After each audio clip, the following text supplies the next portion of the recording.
우리 간동 형제님 기도가 많이 달라졌어요. 지금 몇 달 만에 방언을 합니다. 자, 물을 만난 물고기예요. 지금 우리 형제님이 훈련 가운데 몇 달 동안 방언을 금지하셨어요. 예. 그리고 1 년이에요. 예. 1년 동안 방언을 안 하시고 그냥 기도하시다가 인제 1년 만에 해방이 되었습니다. 그것도 인제 임시적으로 잠시. 그죠? 아닌가요? 근데 어찌 됐든 이제 1년 만에 방언을 하니까 물을 만난 물고기처럼 이 방언을 사모하는 그 마음이 여기까지 느껴져서 지금 시간을 보세요. 7시 50 분이에요. 아까 인제 끊으려고 했다가 너무 뜨겁게 지금 몇 분들이 뜨겁게 막 이렇게 기도하시니까 제가 성령님의 흐름 가운데 끊으면 방해하는 것 같고 죄를 짓는 것 같아서 못 끊었어요. 그리고 어려운 마음으로 살짝 끊었는데, 우리 감독 형제님께 보면은 어 사역자가 타협을 받는 거가 참 쉽지 않습니다. 그리고 또 내 안에 있는 수치를 드러내는 거, 그리고 내 안에 있는 수치를 막 지적할 때 "그렇습니다."라고 인정하는 거 참 쉽지 않을 거예요. 저희가 지금 속사람 치유도 하고 그리고 인제 사역도 하고 하는데 보면은 주로 누가 대상자냐면 자매님들이에요, 여자분들. 여자분들은 사모함으로 좀 기회만 있으면 한 번만 좀 받았으면 하는 그런 마음으로 사모함으로 하시는 분들이 좀 많은데, 남자분들은 어 별로 없어요. 남자분들은 글쎄요, 글쎄요 하고 좀 사역 받기를 좀 꺼려하는 것이 되게 많은 것 같아요. 그래서 '왜 그러지? 우리 교회 사람만 그런가?'라고 했는데 우리 교회 사람만 그런 게 아니라 남자들은 누가 그러더라고요. "남자들은 길을 몰라도 그냥 간다." 그래서 운전하다가 길을 몰라. 그럼 절대로 안 물어본대요. 그리고 그냥 가. 그래 가지고 1 시간을 뺑 돌아도 절대로 물어보지 않는다. "운전은 내가 한다." 하고 그냥 간다는 거예요. 남자들의 성향이 그렇대요. 예. 이거 참 미련한 것 같아요. 여자들은 그렇게 안 해요. 그냥 바로 물어봐요. 그리고 인제 상담실에 인제 제가 아이들이랑 같이 계속 가고 있는데 상담실에 가잖아요. 그러면 예, 남자분들 보는 게 어렵습니다. 남자분은 아예 없어요. 남자분은 아예 없고 뭐 남자아이가 엄마한테 끌려오는 경우, 예. 그리고 어린 여자아이들이 엄마한테 끌려오는 경우, 그리고 엄마들 여자들이 상담실에 많이 이렇게 사모함으로 찾아오고, 그리고 간혹 아내 때문에 어쩔 수 없이 끌려온 남편들. 이런 경우들이 간혹 보이고요. 대부분은 남자들이 없는 것 같아요. 참 안타까워요. 안타까워요. 왜냐, 우리 이 속사람 가운데에 하나님의 영으로 충만하고 또 하나님의 형상으로 우리가 처음에 그렇게 지음 받았지만 그 하나님의 DNA가 있지만 죄로 인하여서 이것이 뒤틀려졌고 그 죄성, 이런 본성, 그리고 선악과의 이러한 자기의 이런 것으로 인해서 어그러졌다라는 거죠. 여자만 어그러졌을까요? 아니요. 남자도 똑같이 어그러졌거든요. 근데 여자들은 대부분 이 어그러진 것을 너무 못 견뎌해요. 힘들어해요. 그래서 이제 '살고 싶다. 살고 싶다.' 그 어떤 방법을 동원해서라도 도움을 좀 받고 싶다. 예. 인제 그러한 사모하는 마음이 있어요. 그래서 내 수치가 드러난다 할지라도 내가 어떠한 모멸감을 느낀다 하더라도 딱 그거 같아요. '걔에게는 줄 수 없다.'라고 했을 때 걔도 땅에 떨어지는 부스러기를 먹습니다. 그러한 마음으로 사모한다라는 거죠. 그러한 마음이 겸손이에요. 그러한 마음이 어린아이 같은 마음이에요. "그러한 자가 천국에 간다."라고 주님께서 말씀하셨어요. 그래서 어린아이와 같은 그런 겸손한 마음, 그런 마음으로 우리 간도 형제님이 1년 이상 계속 방언을 금지한 상태로 사역을 계속 받으신 거예요. 그리고 지금 겨우 1년 만에 1년 만에 한번 방언기도 한번 해 보자고. 한번 이 방법을 한번 또 하면서 또 한번 다른 방법으로 또 한번 시도해 보자고 라고 했어요. 네.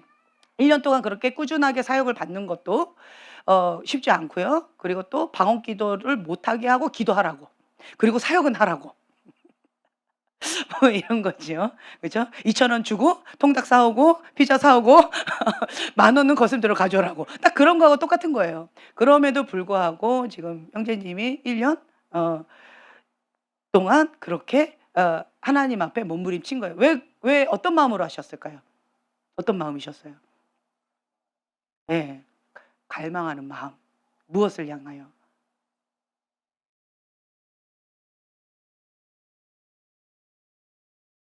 예. 예. 하나님 안에서 진정한 자유를 누리고 싶다. 아. 갈망하는 마음. 그 갈망하는 마음 때문에 수치, 모멸감 이런 것들을 다 내려놨다는 거예요. 어떤 사역자는 그러더라고요. 사역을 좀 받자고 사정사정 해 가지고 남자분이셨는데 이제 사역을 받기로 했어요. 그런데 이분이 이 사역자한테 못 받겠대요. 왜 못 받겠냐고 했더니 "내가 사역자인데 나보다 좀 더 못한 것 같은데 예. 그 못한 사역자한테 내가 받는다는 것 자체가 자존심 상하고 또 모멸감 느끼고 굉장히 마음이 어렵다는 거예요. 마음 자체가 어려워서 사역을 못 받겠다고. 그래서 사역 받자고 앉았다가 그냥 나가 버렸어요. 이런 경우도 있었어요. 그러니까 이거가 참 쉽지 않다라고 하는 걸 제가 느껴요. 하지만 또 반대로요. 아주 쉽습니다. 아주 쉬워요. 뭐가 있으면 겸손, 갈망. 이 억압으로부터 해방받고 싶다. 하나님 안에서 참된 자유함을 누리고 싶다. 이 고통에서 이제는 벗어나고 싶다. 음. 하나님께서 주시는 것만 먹고 싶다. 하나님 안에서 참된 진리의 사람이 되고 싶다라고 하는 그 사모함이 있으면요. 어린아이와 같은 그 겸손한 마음이 있으면 수치심 괜찮아요. 모멸감 그냥 넘어갈 수 있어요. 마음이 어려운 거, 쫀심 상한 거 그냥 눌러버려요. 그리고 내가 원하는 것 하나님 안에서 천국은 침노하는 자의 것이라고 했는데 그 천국을 침노하겠다는 거예요. 이러한 어린아이와 같은 마음이 있는 자만이 예, 천국을 갈 수 있다라고 하는 거예요. 그래서 여러분들이요. 내 마음 가운데 겸손한 마음 놓치시면 안 돼요. 네. 거룩을 외치고 주님 앞에 사모함으로 친밀함을 외치고 주님과 동행하는 삶 성령님의 인도하심 따라 내 영이 민감하게 나아간다라고 진리를 계속 외쳤는데 그랬는데 제가 저번에도 말씀드린 것처럼 하나님께서는 저에게 가장 크게 두 가지를 말씀하셨었어요. 크게. 10년 동안 이 두 가지만 훈련시키셨어요. 초창기에.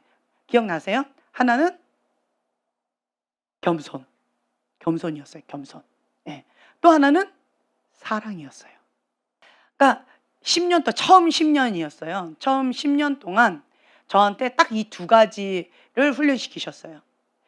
그러니까 겸손하지 않은 죄, 교만죄에 대해서는 하나님 진노하셨어요.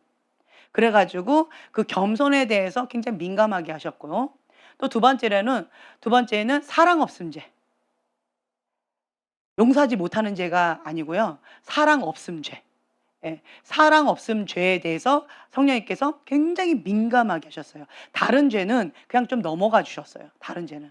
그냥 좀 넘어가 주셨고 거룩에 대해서도 뭐 별로 저한테 그렇게 터치를 안 하셨어요. 거룩에 대해서는. 어 단지 저에게는 이 두 가지만 아주 민감하게 하셨어요.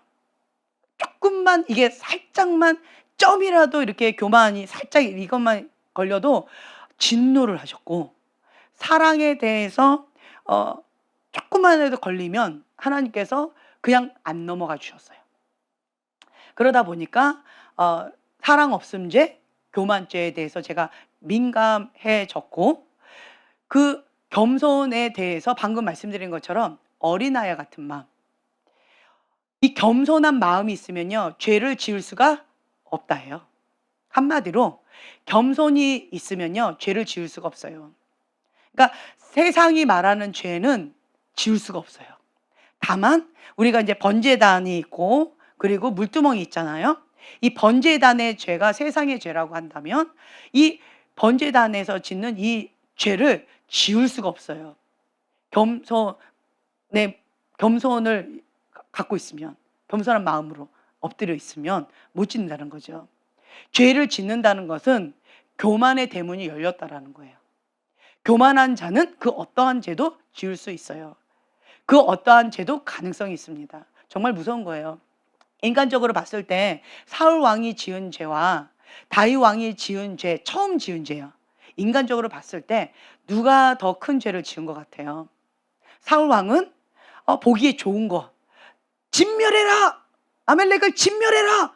전멸해라! 라고 하셨는데 그냥 자기가 보기에 좋은 거 좀 몇 개 이렇게 좀 숨겨놨어요. 그렇죠? 사울 왕은 그 죄를 처음 지었잖아요. 다윗 왕이 지은 죄는 뭐예요?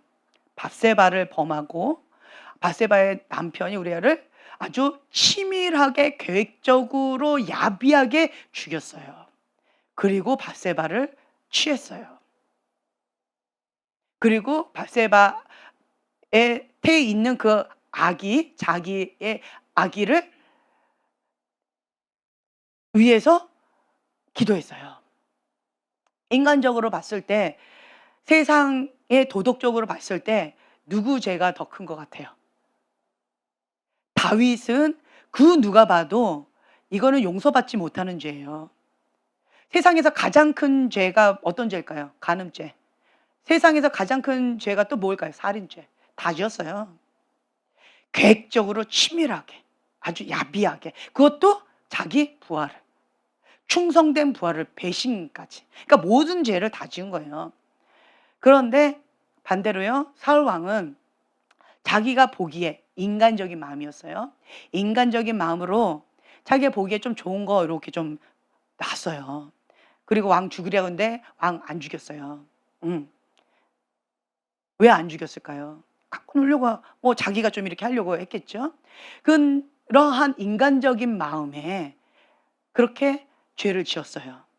그런데 하나님께서는 결론적으로 다윗은 내 마음에 합한 자다라고 말씀하셨고, 사울 왕은 왕이 여호와의 말씀을 버렸으므로 하나님께서 왕을 버렸나이다라고 하는 무서운 말을 들었어요. 그 차이가 뭘까요? 하나님 앞에 죄는 큰 죄, 작은 죄 다 죄다. 큰 죄, 작은 죄 다 죄예요. 교만한 사람은 큰 죄, 작은 죄 할 것 없이 다 지을 수가 있어요. 자, 보세요. 다윗은 나단 선지자가 바로 당신입니다 라고 했을 때 어떤 반응을 했어요? 내가 왕인데 사람들 앞에서 내 체면 좀 살려줘. 내가 왕인데 그래도 그렇게 얘기하면 내가 좀 마음이 어렵지. 내 입장도 좀 생각해 봐. 내가 나름대로 이유가 있었거든. 그래도 뱃속에 있는 그 태가 생명인데 살려야 되지 않아? 이렇게 변명하지 않았어요. 다윗은 어떻게 했어요? 그냥 그 자리에서 자복하고 엎드렸어요. 그 말은 사람들 의식했다는 거예요? 안 했다는 거예요? 안 했어요. 왕으로서의 체면 생각했다는 거예요? 안 했다는 거예요? 안 했어요. 이게 무슨 마음이에요? 어린아이 같은 마음이에요. 누구만 보였어요? 하나님만 보인 거예요. 하나님만 보인 거예요. 어린아이 같은 마음으로 내가 하나님 앞에 범죄하였나이다 라고 자복하고 회개했어요. 언제까지요? 하나님께서 응답하실 때까지예요.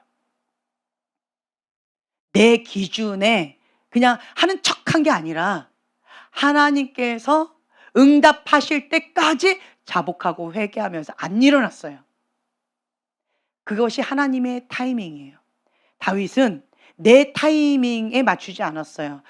전폭적으로 누구 기준이었어요? 하나님 기준이었어요. 근데 반대로요.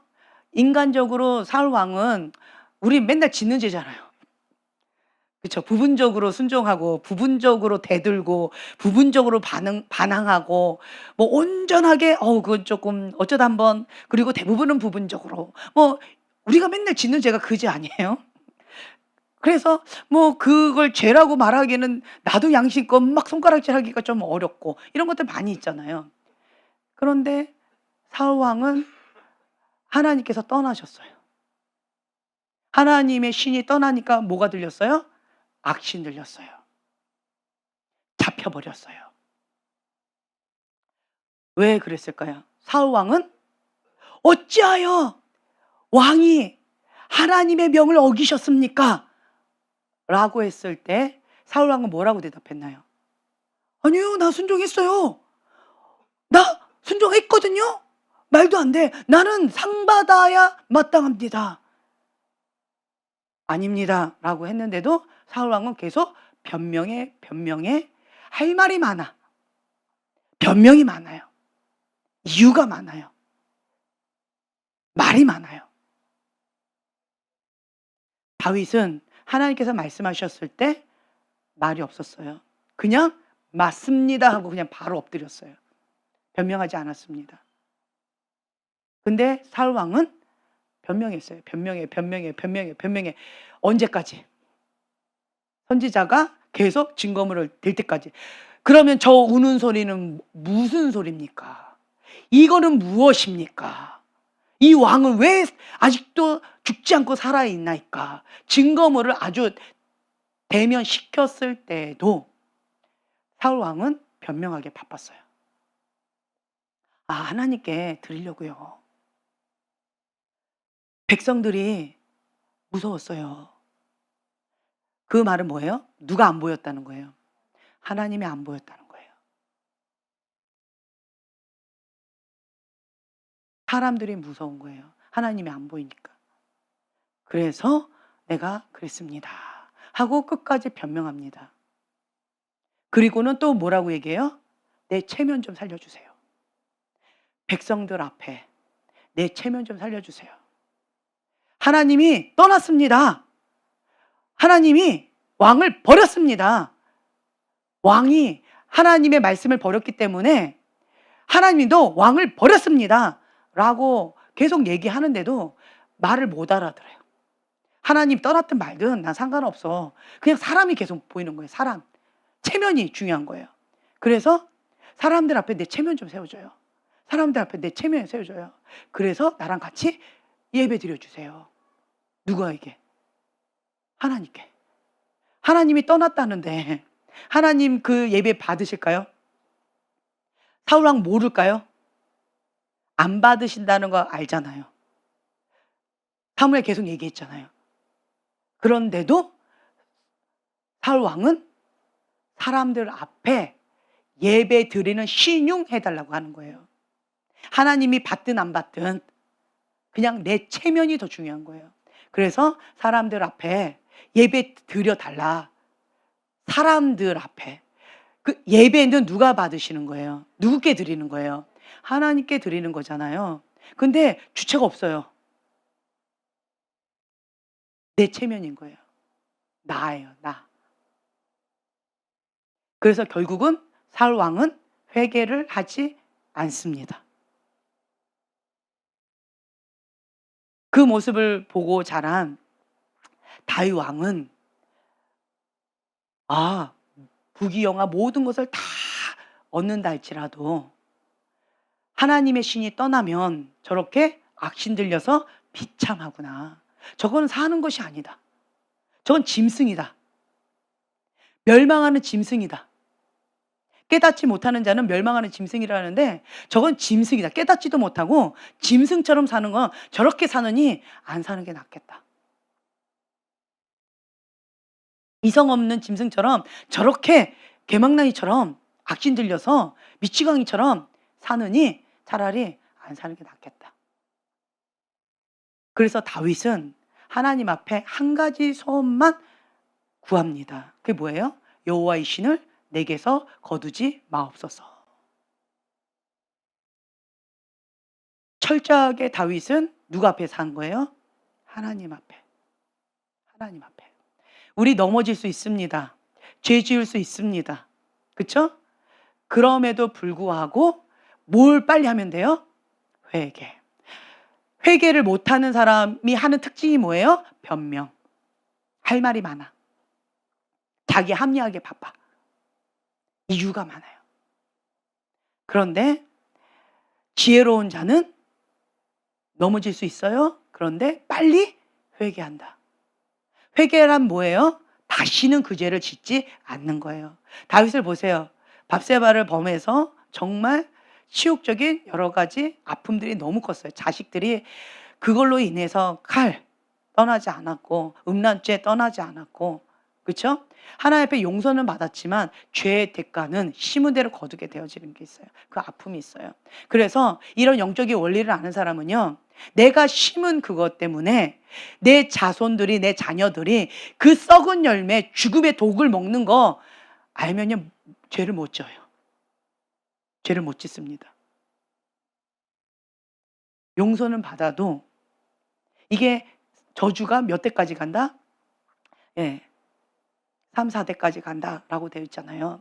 그래서 그 저주 가는 거예요. 가는 거예요. 그럴 때 이런 영적인 원리를 아는 사람은 다윗이 지었어요? 그 다음에 안 지었어요? 그 다음에 안 지었어요? 그 다음에 안 지었어요? 그럼 그 다음 때는 끊어지는 거예요. 근데 다윗이 지었어요? 그 다음에 지었어요? 그 다음에 또 죄를 지었어요? 그럼 그 밑으로 계속 3, 4대 이렇게 되어지는 거예요. 그러면 이 죄가 처음에는 이만큼, 그 다음에 좀 더 강해지고, 좀 더 강해지고, 그 지방 가운데 그 저주가 좀 더 강해지고 밑으로 갈수록 더 강해지는 거죠. 그래서 우리가 피 흘리기까지 싸워야 된다는 거예요. 피 흘리기까지. 내 힘으로, 내 능으로 안 돼요. 그렇기 때문에 우리가 겸손, 엎드리는 거예요. 자복하고 회개하면서, 십자가 밑에 골방에서 자복하고 회개하면서 주 앞에 울부짖는 거예요. 주님, 뇌물 안 됩니다. 주님 불쌍히 여겨주세요. 사람들이 조롱하는 거죠. 내 하나님이 어디 있느냐. 막 조롱하는 거예요. 그럴 때 뭐라고 고백해요? 너무 힘겨운 거죠. 나의 하나님, 나의 하나님. 내가 죄를 지어서 이러한 죄의 대가를 나도 먹고 나와 연관된 사람들도 먹고 있는데 너무 힘겹습니다. 주님 용서해 주세요. 주님 용서해 주세요. 나의 사명은 죄의 저주를 끊는 것이다. 이런 마음으로 사는 거예요. 그래서 영적인 원리를 아는 사람들은 죄를 못 지어요. 그런데 이성 없는 짐승처럼 멸망의 길로 달려가는, 깨닫지 못하고 멸망의 길로 가는 이 짐승같이 나아가는 이러한 사람들은 이게 된장인지 똥인지 구분도 못하고 멸망의 길인지 저것이 죽음의 길인지 생명의 길인지 구분도 못하고 자기도 가고 딴 사람도 같이 끌고 간다라는 거예요. 이게 미혹의 길이라는 거예요. 그게 넓은 길이라는 거예요. 그런데 우리가 신앙생활을 하다 보면 우리가 이제 어린아이가 성장할수록 책임감이 크잖아요. 그리고 해서는 안 될 것과 해도 되는 것, 이것을 구분하면서 지혜롭게 해야 되는 그런 숙제들이 많이 있잖아요. 애기들이 하는 거는 귀엽게 봐줄 수 있지만 나이 들어서 여기서 이렇게 해버리면 그 파장은 어렵잖아요. 그렇죠? 그렇기 때문에 우리가 신앙생활을 할수록, 영적으로 성장할수록 우리가 해야 될 그러한 것들이 좀 더 많아져요. 책임도 많아지고 그리고 권위도 커져요. 그거에 대한 책임을 지면서 하나님께서 주신 사명을 감당하는 거라는 거죠. 그렇기 때문에 우리가 더 이상 영적으로는 애기짓 할 수 없고, 이제는 몰라서 그랬어요 라고 말할 수 없고, 이제는 우리가 주님 앞에 회개하는 거 외에는 없어요. 참 너무 아픈 얘기를 요즘에 계속 듣게 되어져요. 그 코로나로 인해서 교회가 몇 개가 2만 개 정도. 예, 저는 120개 정도가 문을 닫았는 줄 알았더니 코로나 기간 동안에 2만 개 정도가 교회가 문을 닫았다. 라는 얘기를 오늘 들었는데 어 너무 안타깝죠. 예. 그런데 이것을 하나님께서 허락하실 수밖에 없었어요. 왜 그럴까요? 교회가 교회의 역할을 잘하고 있으면 이러한 거가 없을 거예요. 하나님은 항상 누가 중심으로 움직이세요? 하나님의 사람이에요. 하나님의 사람이 하나님 앞에 회개하면, 돌이키면 주님께서 긍휼을 베풀어 주세요. 하나님의 사람이 하나님 말씀 가운데 순종하고 지키고 그렇게 규례대로 하나님 뜻대로 나아가면 하나님께서 축복을 주세요. 하나님의 사람이 죄 가운데 빠지면 하나님께서 환경을 통하여서 회개하고 돌아오게끔 환경을 또 허락하세요. 왜요? 죄문이 열렸으니까 합법적으로 그렇게 되어진다라는 거죠. 그래서 하나님은 항상 누가 주인공이에요? 하나님의 사람. 하나님의 사람이 주인공이에요. 근데 그 교회가 그렇게 되어졌다라고 한다는 것은 교회가 교회답지 못했다는 거예요. 교회가 자기의 역할을 못했다는 거예요. 그래서 내 하나님이 어디 있느냐? 라는 조롱, 수치를 당하고 있는 거예요. 지금 이 마지막 때는 바벨론 음녀라고 제가 말씀을 드렸죠. 바벨론 음녀 가운데에서 교회가 무너지고 있는 거예요. 목회자가 무너지고 있는 거예요. 하나님의 사람이 무너지고 있는 거예요. 그러면 이럴 때 우리가 사울왕처럼 자꾸 포장하고 가리려고 그러고 수치스럽다고 그러고 뭔가 자꾸 이렇게 포장하려고 하는 것이 아니라 어린아이와 같이 정직하게, 어린아이와 같이 겸손하게, 예, 어린아이와 같이 정말 사모하는 마음으로 주님 앞에 달려나가야 되는 거예요. 어린아이와 같이 반응을 해야 되는 거예요. 그러면서 방법은 딱 하나밖에 없어요. 뭐예요? 예수님의 십자가의 보혈의 은혜를 힘입어서 회개. 회개해야 돼요. 부흥은요, 회개의 영이 임해야 돼요. 회개의 영이 임하면 거룩의 영이 임해요. 거룩의 영이 임하면 부흥의 불이 임해요. 이게 순서예요. 회개하지 않는 곳에서 부흥은 기대할 수가 없습니다. 부흥이 있었던 곳에는 많은 사람들이 회개한 게 아니에요. 1명 혹은 2명 시작해요. 예전에 안타깝게 부흥이 근데 끝까지 이렇게 쭉 가지 못하고 인간적으로 이렇게 차단해 버리면 끝나버리는 안타까운 게 있는데, 예, 하나님의 사람이 스스로가 스탑해 버리면 끝나버리는 거가 있어요. 하나님의 사람이 하나님 앞에 스스로 범죄하면 또 끝나는 경우가 있어요. 하나님의 사람이 하나님을 선택하지 않고 세상을 선택하면 끝나는 경우가 있어요. 이거는 세상이 선택해서 그런 것이 아니라요, 하나님의 사람이 선택할 때 끝나요. 하나님은 하나님의 사람의 선택에 의해서 존중해 주시는 거지 하나님 밖의 사람이 이렇게 하든 저렇게 하든 움직이지 않으세요. 부흥은 하나님의 사람에 의해서 지속될 수도 있고요, 그냥 짧게 끝날 수도 있어요. 저번에 에즈벨이 부흥이 있었잖아요. 정말 안타깝죠. 정말 오래 가기를 원했었는데 인간적으로 학교 운영해야 되니까 이런 식으로 안타깝게 끝났잖아요. 근데 처음에 시작할 때는 어떻게 됐어요? 거기에 있던 채플 시간이었죠. 예배 시간에, 학생 예배 시간에 한 그 교수님이, 목사님이 나오셔서 뭐 선포하고 내려가셨어요. 그것 가운데 찔림을 받은 몇 학생들이 남아서 회개하면서 주님 앞에 기도했어요. 먹지도 않고 움직이지도 않고 그냥 그 자리에서 몇 학생이 그냥 주님 앞에 회개하면서 그렇게 기도한 거예요. 그러다 보니까 거기가 하나님의 임재, 운행하심이 느껴지는 거죠. 그러니까 나갔던 학생들이 다시 들어오는 거예요. 한두 명씩. 그러면서 거기에서 예배와 기도와 회개가 끊이지 않은 거예요. 부흥은요, 회개에서 시작돼요. 예전에 어느 나라죠? 우간다인가요? 예. 거기에서 그 부흥이 처음에 어디에서 시작했는가? 저는 그 목사님한테, 그 목사님이 그렇게 하신 줄 알았어요. 그 목사님 성함이 뭐였죠? 존 뮬린디 맞나요? 예예. 그 목사님이 시작한 줄 알았어요. 근데 제가 그래서 물어봤어요, 그 목사님한테. 목사님, 정말 부흥을 목사님이 시작하셔서 이렇게 하셨냐. 그래서 어떻게 하시게 됐는지 전 그거 좀 듣고 싶다고 여쭤봤어요, 그분한테. 저는 그분이 시작한 줄 알았어요. 그랬더니 그분이 뭐라고 말씀하셨냐면, 교회에 5학년짜리 여자애가 있는데, 5학년짜리 여자애가 거기가 에이즈로 사람이 막 다 죽어가고 병들고 다 이게 무너져 가니까, 그리고 너무 가난하고 힘겨우니까 이 5학년짜리 여자아이가 부흥을 놓고 그렇게 날마다 기도했다는 거예요.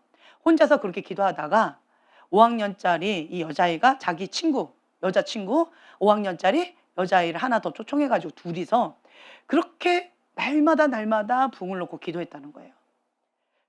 그렇게 기도하다가 몇 사람들 붙고 목사님들이 붙고 그러면서 거기에 그렇게 부흥이 시작했다. 내가 아니다. 그 5학년짜리 여자에서 시작된 거다. 라고 얘기하시더라고요. 제가 그 얘기를 들으면서 굉장히 충격을 받았어요. 위대한 어떤 사람을 통해서 시작되는 줄 알았어요.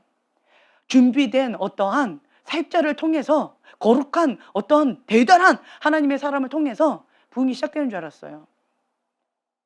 뜨겁게 막 이러면서 불 이러면서 하는 줄 알았어요.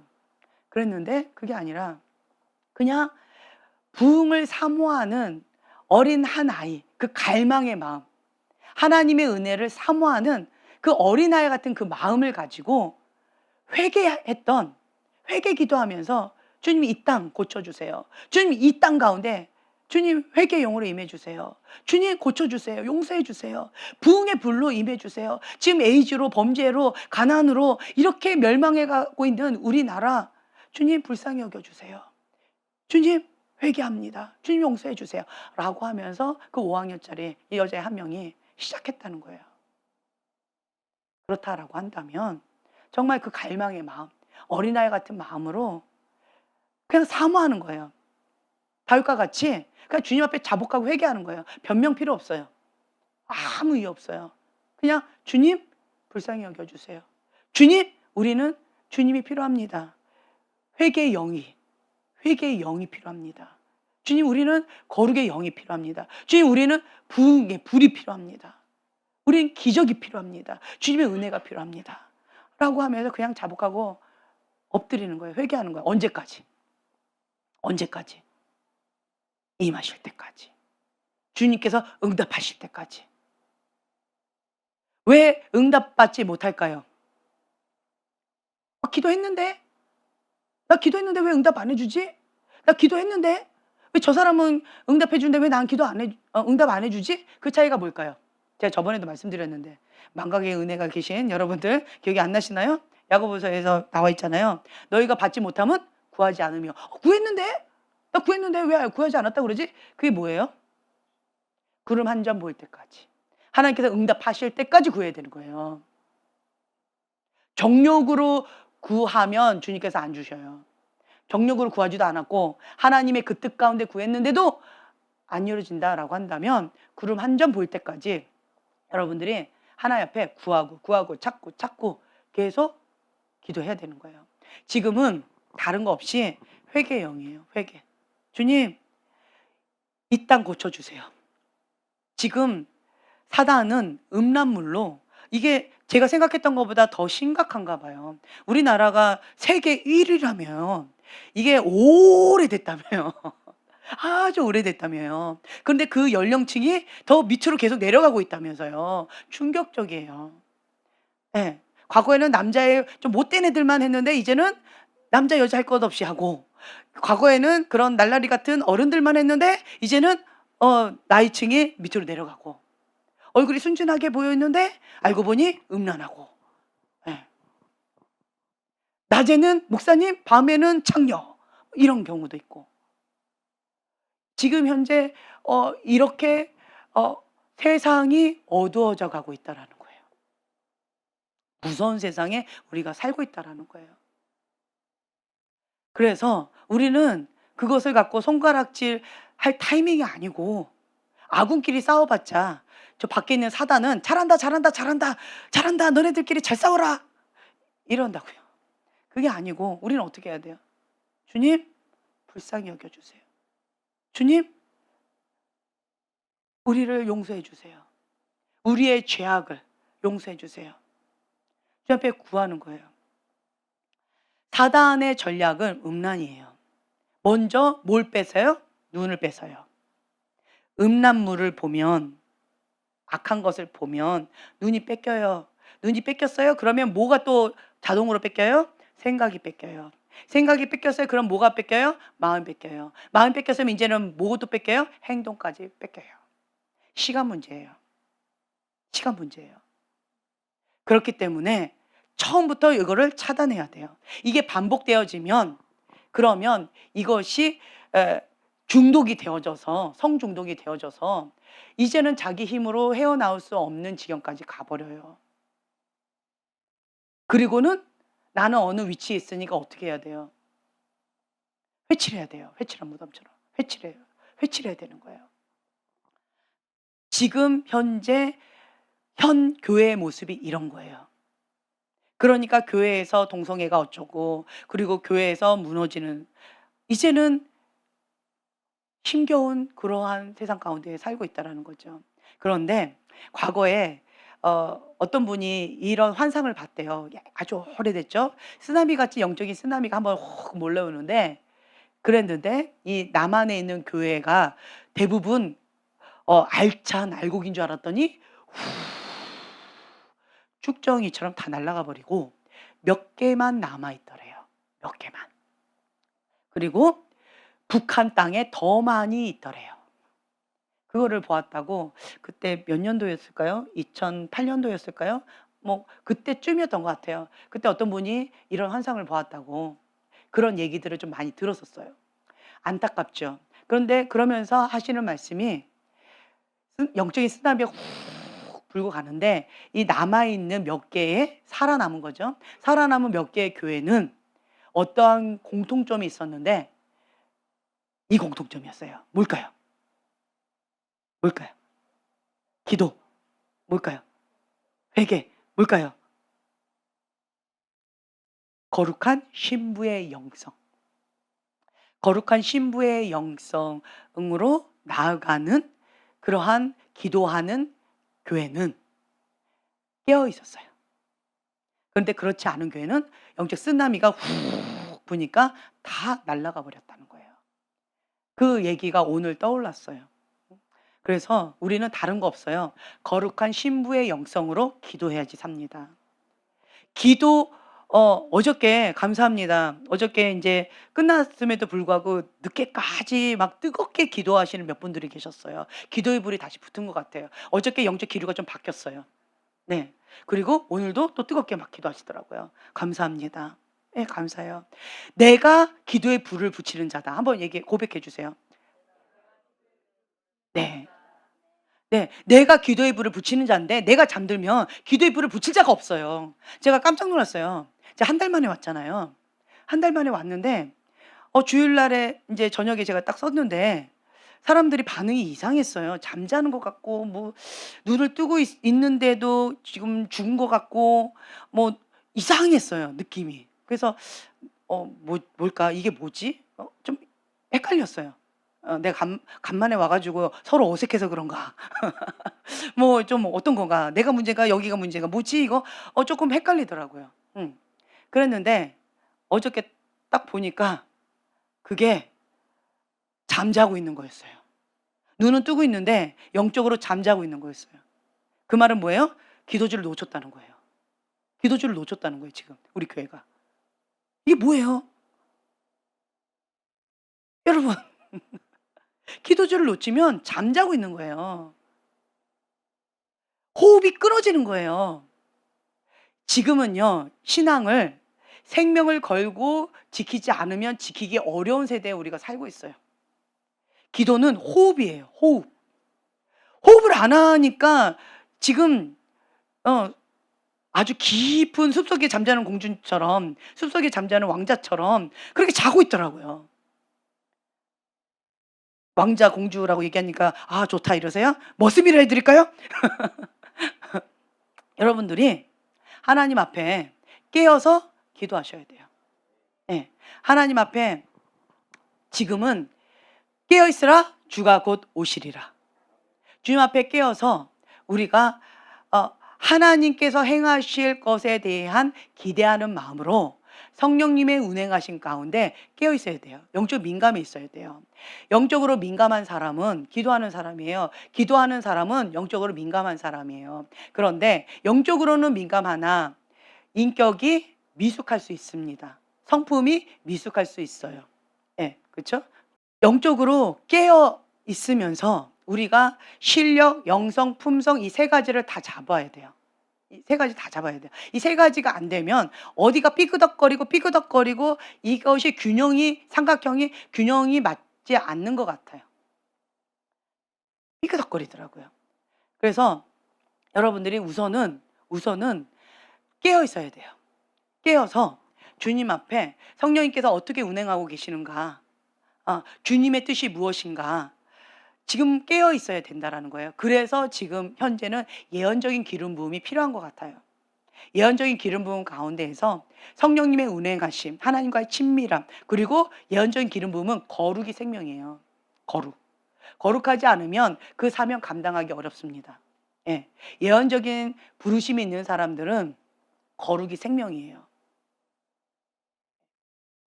그렇기 때문에 지금 현재는 예언적인 기름 부음으로 거룩한 신부의 영성으로 기도하면서 주님 앞에 거룩한 그릇으로 사모하면서 깨어 있는 때가 지금인 것 같아요. 네, 아멘. 또한 우리가 이제는 작전 기도가 좀 들어갔으면 좋겠다 이런 마음 좀 있어요. 그래서 주님 앞에 우리 구체적으로 좀 기도하면 좋겠어요. 제가 이제 부산에 갔다 왔어요. 갔다 왔더니 거기는 8시부터 1시까지 작정하고 기도하더라고요. 전교인이 모여가지고 5시까지 기도한대요. 작정하고 뜨겁게 막 통성으로 부르짖으면서 정말 뜨겁게 기도하더라고요. 지금은 깨어서 그렇게 기도해야 돼요. 예, 사모함으로 기도해야 돼요. 그러니까 참 감사한 건 뭐냐면 힘드네? 안 되네? 기도 외에는 이런 이유가 나갈 수 없느니라 될 때까지 기도를 밀어붙이는 거예요. 어쩔 때는 작정하고 5시간, 어쩔 때는 작정하고 8시간, 어쩔 때는 작정하고 10시간. 정 목사님은 그렇게 하시더라고요. 그냥 평상시에는 그냥 이렇게 하시는데 뭔가 이거 돌파가 필요하다. 뭔가 이거 문제가 이제 안 풀리네. 뭔가 힘겹네. 이거 어떻게 하지? 그러면 그냥 기도를 밀어붙이시더라고요. 그것이 지혜로운 자의 선택이다. 모세가 가장 지혜롭게 한 게 뭐예요? 하나님 앞에 엎드린 거예요. 예, 하나님 앞에 엎드린 거예요. 그것이 하나님의 사람이에요. 여러분 보세요. 내가 하나님의 사람인지 아닌지 바로 분별할 수 있는 방법 뭘까요? 하나님 앞에 엎드리는가 아니면 세상을 향해 달려가는가. 나의 현주소예요. 문제가 있어요. 마음이 상해요. 고통스러워요. 골리앗이 나타났어요. 세상이 무너져 버렸어요.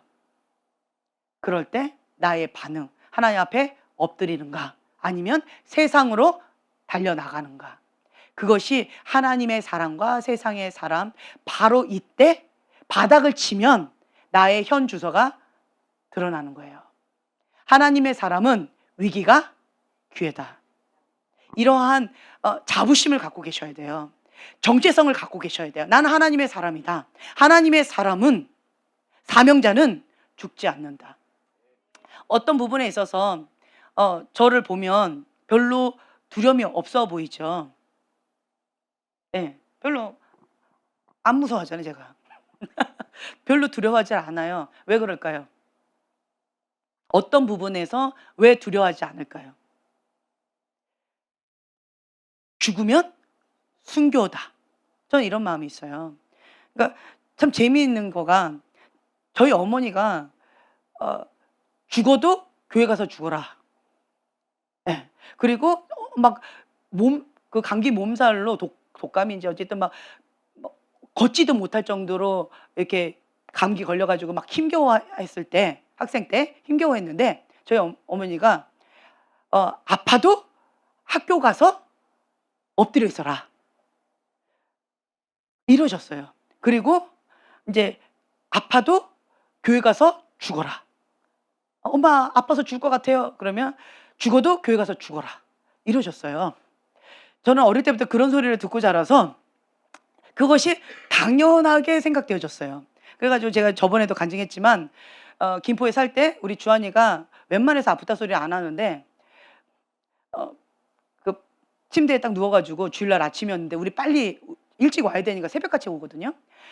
그래서 빨리 가야 되는데 주한이가 엄마 새벽부터 밤 10시까지 하루에 한 15시간 교회에서 있어야 되는 거잖아요. 같이 있어야 되잖아요. 그러니까 몸이 너무 아파서 얘가 엄마 나 너무 아파서 죽을 것 같아요.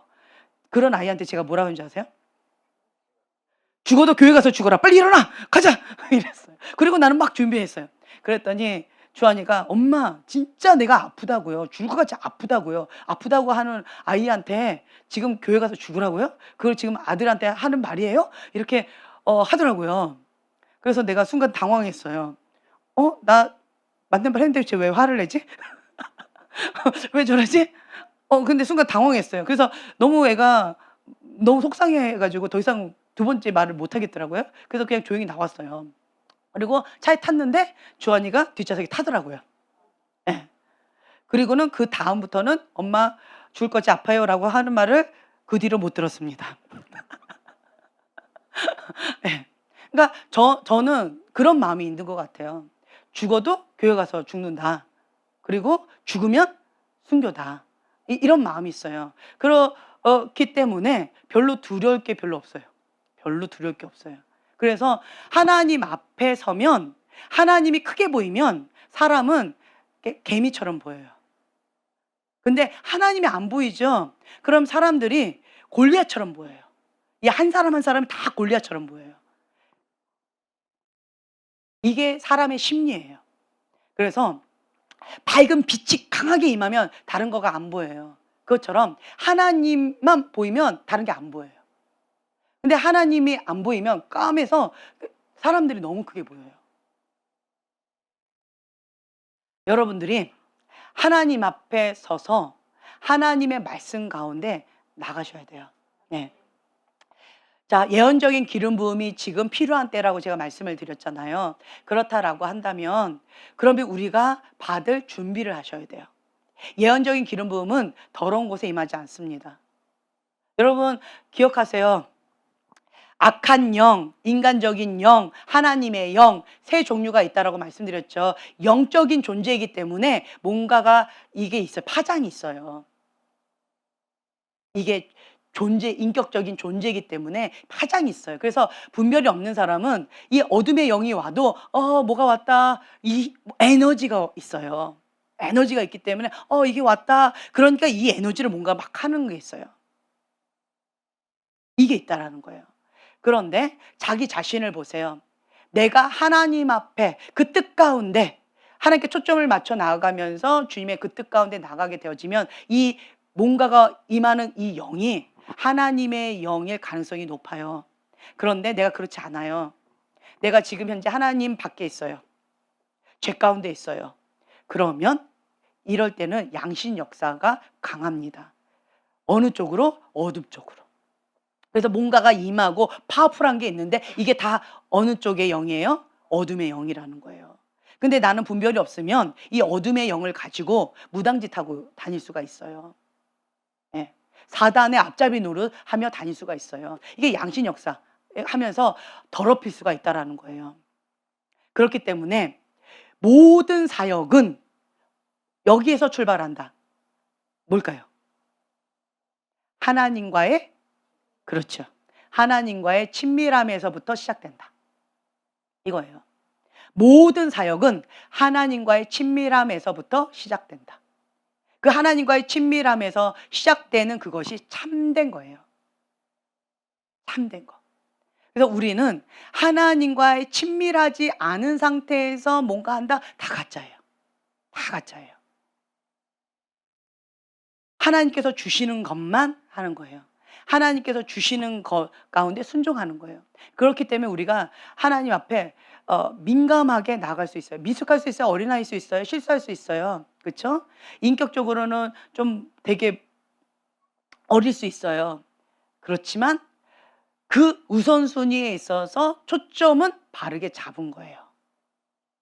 그리고 이 인품은 우리가 좀 다듬어져야 될 필요성이 있어요.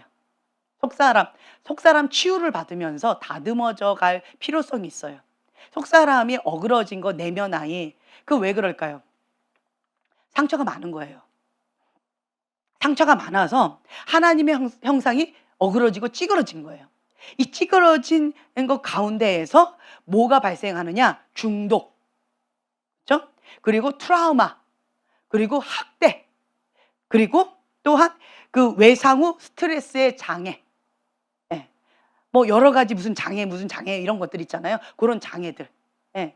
이런 것들이 있다라는 거예요. 거기로부터 우리가 회복되어지는 거예요. 무엇으로? 하나님의 형상으로 다시 회복되어지는 거예요. 이게 치유예요.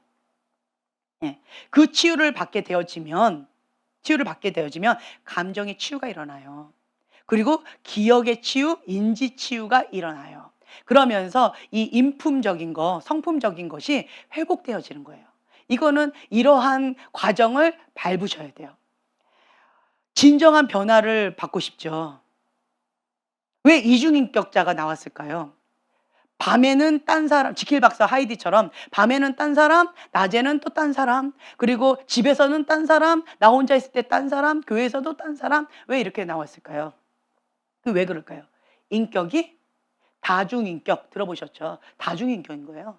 왜 그럴까요? 상처, 치유받아야 된다라고 하는 사인인 거예요. 그래서 진정한 변화를 받고 싶으면 이 인품도 다듬어져야 돼요. 하나님의 형상으로 다듬어져야 돼요. 그래서 우리가 속사람의 치유도 받고 그리고 또 사역도 받는 거잖아요.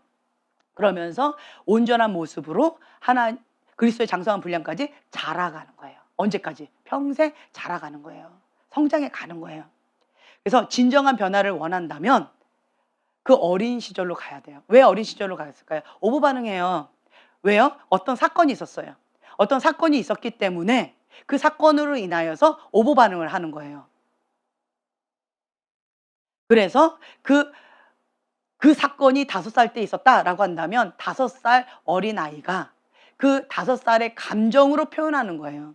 그 5살 인격으로 표현하는 거예요. 그러다 보니까 5살은 어떻게 해요? 땡깡 부리고 떼쓰고 왜 나 갖고만 그래? 나는 힘들다고 자꾸 이렇게 우겨대는 거 있죠. 그게 이제 5살짜리. 내 나이는 지금 뭐 40대, 50대, 60대가 됐는데 그런데 이 속사람은 5살인 거예요. 그러니까 5살짜리 막 왜 그래? 막 이러면서 우겨대는 이런 것들이 있다는 거예요. 이게 뭐예요? 오보 반응. 오보 반응이에요. 이러한 오보 반응들이 속사람 치유가 되어지면 없어져요. 점진적으로 사라져요. 그러면서 정상적인 반응이 나와요. 네. 인격적으로, 성숙한 모습으로, 따뜻한 모습으로. 그렇게 우리가 기대할 수 있는 그런 모습으로, 정상적인 모습으로 그렇게 반응을 하게 되어져요. 다중인격인 사람들은 그 안에 다른 영이 있을 수 있어요. 네, 다른 영이 있어서 이게 이러면서 바꾸는 거예요. 그래서 그런 경우는 내가 먼저 속사람 치유를 많이 받으셔야 돼요. 속사람 치유를 많이 받아서 이 부분 가운데에서 좀 부드러워져야 돼요. 그리고 프로세스를 좀 많이 하셔야 돼요. 그리고 난 다음에 쓰레기통이 좀 가득 차면 속사람 치유를 해서 쓰레기통이 가득 차면 쓰레기통을 비우는 작업이 축사 사역이다라고 말씀을 드렸잖아요. 그러고 나서는 축사 사역을 받으면 돼요. 그런데 내가 받을 의지가 없어요. 사역할 수 있을까요? 없을까요? 없어요. 내가 용서하기를 거부해요. 그러면 사역할 수 있을까요? 없을까요? 없어요. 본인이 거부하면 못하는 거예요. 그런데 무지한 축사 사역자들이 그 악한 영이 드러났다고 해서 무조건 막 나가라고 하면서 쫓아내는 경우 있어요. 당사자는 준비도 안 됐고 원하지도 않는데 드러났다는 이유만으로 그렇게 하는 경우가 있어요. 그러면 그것이 나갔다가 예, 다시 친구 데리고 다시 들어가는 거예요. 그래서 그런 경우는 준비되지 않았을 때는 우리는 함부로 사역하지 않는 것이 지혜다. 예. 본인이 원하지 않을 때, 그리고 용서하기를 거부할 때, 사역받기를 거부할 때, 그럴 때는 사역하지 않는 것이 지혜다. 근데 지혜로운 자는 어떤 자예요? 사모해야죠. 아까 우리 형제님이 고백했던 것처럼 수치, 모멸감, 힘겨운 그런 체면 다 뒤로 하고 나는 하나님 안에서 참된 자유함을 누리고 싶다. 그런 갈망함의 마음, 사모하는 마음, 그 마음으로 주 앞에 나가는 거예요. 그러면 주님께서 만져주셔요. 네, 그 가치를 알아야 돼요. 가치를 알아야지 이 진주 목걸이를 돼지에게 주면 다 으깨고 짓밟아 버려요. 참 안타까워요. 근데 이 가치를 알아야 돼요. 하나님께서 주신 은혜의 가치를 알아야지 우리가 참된 주님의 그 뜻 가운데 갈 수가 있다라고 하는 거죠. 그래서 여러분들은 내 속사람 인품적인 부분 가운데 뭐가 많이 나고 상처가 많다라고 한다면 속사람 치유를 좀 많이 받아야 된다. 그리고 쉽게 용서하지 못한다. 억울하다. 마음이 쉽게 상한다. 이런 사람들 있죠. 속사람 치유 많이 받으시면 돼요. 예, 그냥 많이 받으세요. 나는 견적이 큰가 보다. 많이 받아야 되나 보다. 그냥 그렇게 생각하고 그냥 받으세요. 계속 받으세요. 그래서 쓰레기통이 찰 때까지 계속 받으세요. 이제 그렇게 이제 하시면 되는 거예요.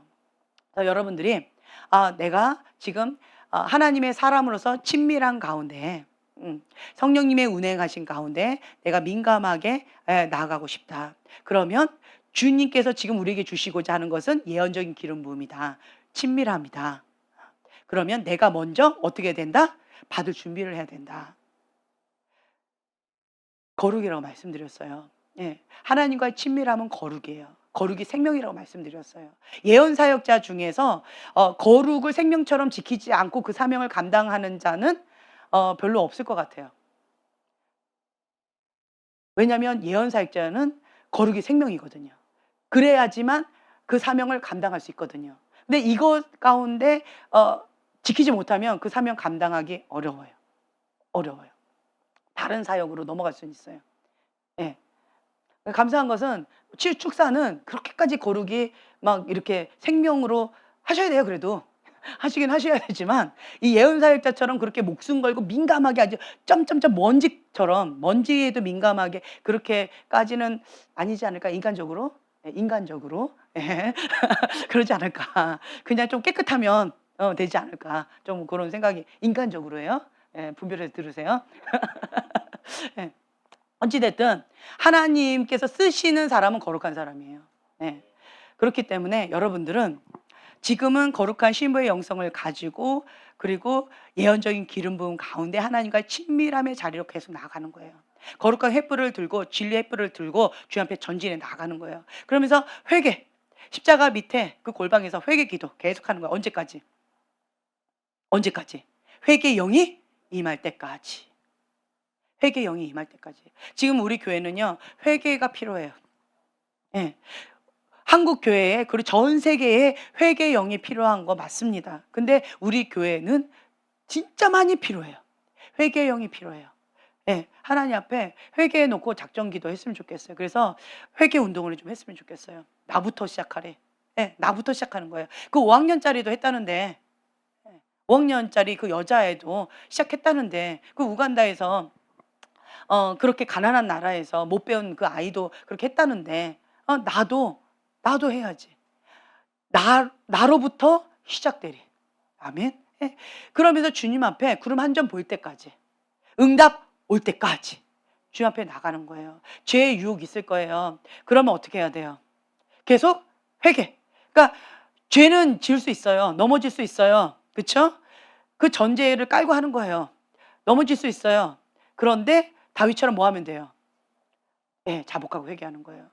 다윗은 진짜 회개했어요. 진짜 회개했다는 건 뭐예요? 다시는 그 죄를 짓지 않았어요. 회개하지 않으면 일시정지예요. 일시정지는 뭐예요? 아직 살아있는 거예요. 그 죄가. 예. 왜 살아있을까요? 죄를 사랑하니까. 죄를 좋아하니까. 그러니까 내가 못 버리는 거예요.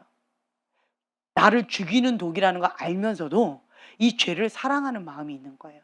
그래서 못 버려요. 이게 자기 사랑이에요. 세상 사랑. 네. 하나님보다 더 사랑하는 쾌락 사랑인 거예요. 이게 뭐예요? 두 마음인 거예요. 이게 뭐예요? 음란죄예요. 그렇기 때문에 이런 사람은 음란의 영 가운데 공격을 많이 당할 거예요. 네. 그래서 다른 거 아니에요. 주님, 하나님 한 분만 사랑해야 되는데 내가 하나님도 사랑하고 문어다리처럼 오징어다리처럼 너무 많이 다른 것들을 사랑했네요. 그래서 내가 이 지경이 됐네요. 주님 용서해 주세요. 주님 용서해 주세요. 라고 하면서 우리는 주님, 나 있는 모습 그대로 주님 갑니다. 내가 더럽고 추악하지만, 나는 보잘것없지만, 나는 연약하지만 주님, 그 5학년짜리 여자아이 그 마음처럼 나도 그렇게 사모하는 마음으로 주님 앞에 나아갑니다. 주님, 이 작은 자, 이 작은 소자도 주님 앞에 쓰임받고 싶습니다. 이 작은 촛불로 주님 앞에 그 회개의 영으로, 부흥의 불로 주님 쓰임받고 싶습니다. 그런 마음으로 여러분 기도했으면 좋겠어요. 그때 몇 년 전이었죠? 2년 전이었나? 그 코로나 오기 직전에 그때 우리가 부흥의 불씨를 받았다고 했잖아요. 아멘. 불씨 받았어요. 우리가 불씨를 받았기 때문에 이 불씨를 어떻게 하면 돼요? 불씨를 받은 사람은 사명이 뭘까요? 그렇죠. 지펴야 돼요. 지펴야 돼요. 계속 지펴야 돼요. 불씨를 계속 지피는 거예요. 네, 뜨겁게 지펴요. 그래가지고 그 물 젖은 장작이 온다 할지라도 그 장작을 불태워 없애버릴 정도로 그렇게 뜨겁게 불을 지피는 거예요. 그러면서 하나님 앞에 긍휼을 구하는 거예요. 주님, 우리는 회개가 필요합니다. 주님, 우리는 회개가 필요합니다. 근데 회개도 내 맘대로 안 되네요. 이 죄성이 주님이 이게 안 죽네요. 주님 용서해 주세요. 우리는 회개가 필요합니다. 주님, 우리를 불쌍히 여겨주세요. 라고 하면서 주님 앞에 긍휼을 구하면서 여러분 가셔야 된다는 거예요. 아멘. 네. 주님, 첫사랑을 회복하고 싶습니다. 초심의 마음으로 다시 나아갑니다. 주님께서 나를 믿고 불씨를 주셨는데, 나를 믿고 사명 감당하라고 부흥의 불씨를 주셨는데, 주님, 내가 이거 사명 걸고 죽으면 죽으리라. 이 불씨를 하나님 영광 위하여 부흥의 불을 볼 때까지, 그 회개의 영이 임할 때까지 나는 불씨를 붙이는 자입니다. 그런 마음으로 여러분들 좀 붙여주셨으면 좋겠어요. 내가 이 회개의 영, 부흥의 불에 불씨를 붙이게 되어지면 우리나라가 어떻게 될지 몰라요. 전 세계가 어떻게 될지 몰라요. 한 사람을 통해서 하나님 사용하셨다는 거예요. 한 사람, 한 사람. 아멘. 그 한 사람이 바로 나입니다. 고백해 주세요. 그 한 사람이 바로 저입니다. 네. 그 한 사람이 바로 저입니다.